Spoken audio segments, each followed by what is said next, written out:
Hi everyone, इस video में हम डिस्कस करने वाले हैं एसटेट एग्जाम के बारे में, that is Haryana teacher eligibility test, जिसको हरियाणा में भिवानी बोर्ड के द्वारा हर साल लास्ट ऑफ दिसंबर कंडक्ट करवाया जाता है। इस साल थोड़ा डिले हो गया है, बहुत ज्यादा आपको नोटिफिकेशन देखने को मिलेगा और जनवरी में आपका एग्जाम हो सकता है, क्या होगा ही।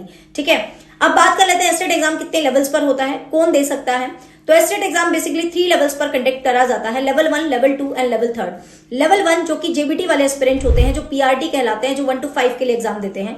लेवल 2 पर जिन्होंने बीएड कर रखी होती है अपने पर्टिकुलर सब्जेक्ट के अंदर, बीएड एंड ग्रेजुएट जो होते हैं, तो बीएड करने के बाद लेवल 2 का एग्जाम होता है जो अपने पर्टिकुलर सब्जेक्ट से होता है। और लेवल 3 का जो एग्जाम होता है वो आपका मास्टर्स के बाद होता है, पोस्ट ग्रेजुएशन के बाद, साथ में आपका बीएड मैंडेटरी होता है, उसके बाद आप मास्टर्स लेवल का एग्जाम दे पाते हैं। एज की बात करें तो एज का एसटेट एग्जाम के लिए कोई फिक्स क्राइटेरिया नहीं होता है, लेकिन सीधी बात है गवर्नमेंट जॉब की उम्र 42 साल होती है, तो आप लगभग 42 साल तक दे। वैसे आप एसटेट से 50 साल तक दे, कोई रिस्ट्रिक्शन नहीं है, लेकिन मुद्दा तो है नौकरी, तो नौकरी की एज तक ही देना ही बेहतर ऑप्शन है। उसके अलावा यदि हम बात करते हैं एलिजिबिलिटी सेम है। 1 to 5 के लिए आपका जेबीटी होना चाहिए, 6 to 8 के लिए आपका बीएड होना चाहिए, और 9 to 12 के टीचर बनने के लिए आपका मास्टर्स प्लस बीएड होना चाहिए। तो ये आपका एलिजिबिलिटी रहता है। अब बात आती है कि सिलेबस क्या रहता है एसटेट का। तो एसटेट का जो पेपर होता है 150 मार्क्स का रहता है। 150 मार्क्स में एक कॉमन सेक्शन होता है और एक सब्जेक्ट सेक्शन होता है। कॉमन सेक्शन जो कि पीआरटी, टीजीटी एंड पीजीटी तीनों के लिए कॉमन रहता है, जिसके 90 नंबर रहते हैं, जिसमें 30 मार्क्स आपको CDP, child development and pedagogy के रहते हैं।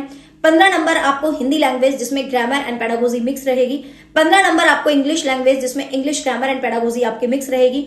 10 नंबर आपके मैथमेटिक्स के रहेंगे। 10 नंबर आपके हरियाणा जीके के रहेंगे। 10 नंबर आपके रीजनिंग के रहेंगे। तो ये रहते हैं आपके 90 क्वेश्चन। उसके अलावा जो 60 क्वेश्चन है, पीआरटी की बात करें तो 30 question maths and 30 question EVS से मिलते हैं, एनवायरमेंटल स्टडीज से। लेकिन टीजीटी पीजीटीज की बात करें तो 60 के 60 क्वेश्चन आपको अपने पर्टिकुलर सब्जेक्ट के मिलते हैं। आप जिस भी सब्जेक्ट के एस्पिरेंट हैं, आपको उसी सब्जेक्ट को फाइट करना पड़ता है। इस 150 में आपको पास होने के लिए लेने होते हैं मात्र 90 नंबर। अब ये बहुत सारे बच्चों को ये भी नहीं आते हैं। यदि आप परफेक्ट गाइडेंस और स्मार्ट स्टडी के साथ पढ़ते हैं तो ये नंबर ज्यादा मुश्किल नहीं होते हैं लेने। आपको 90 मार्क्स आ जाते हैं तो आपको एक एलिजिबिलिटी, आपकी एक पात्रता पास हो जाती है। And the big thing is this certificate is life time valid. आपका ये सर्टिफिकेट लाइफ टाइम वैलिड होता है जब आप एक बार इसको पास कर लेते हैं। For more information you can join achievers academy Nisha Sharma YouTube channel. I am proud to say we have the highest result of state exam and the last 11 years से ही हाईएस्ट रिजल्ट अपना एसटेट के एग्जाम में रहता है। तो आपको एक परफेक्ट गाइडेंस चाहिए, परफेक्ट स्ट्रेटेजी चाहिए, परफेक्ट स्टडी लाइन चाहिए, तो आप अचीवर्स अकेडमी यूट्यूब चैनल को विजिट करें। वहां पर आपको सब कुछ परफेक्ट मिलेगा। And proud to say we have the highest result 2024 एसटेट। Bye bye, stay tuned, have a nice day.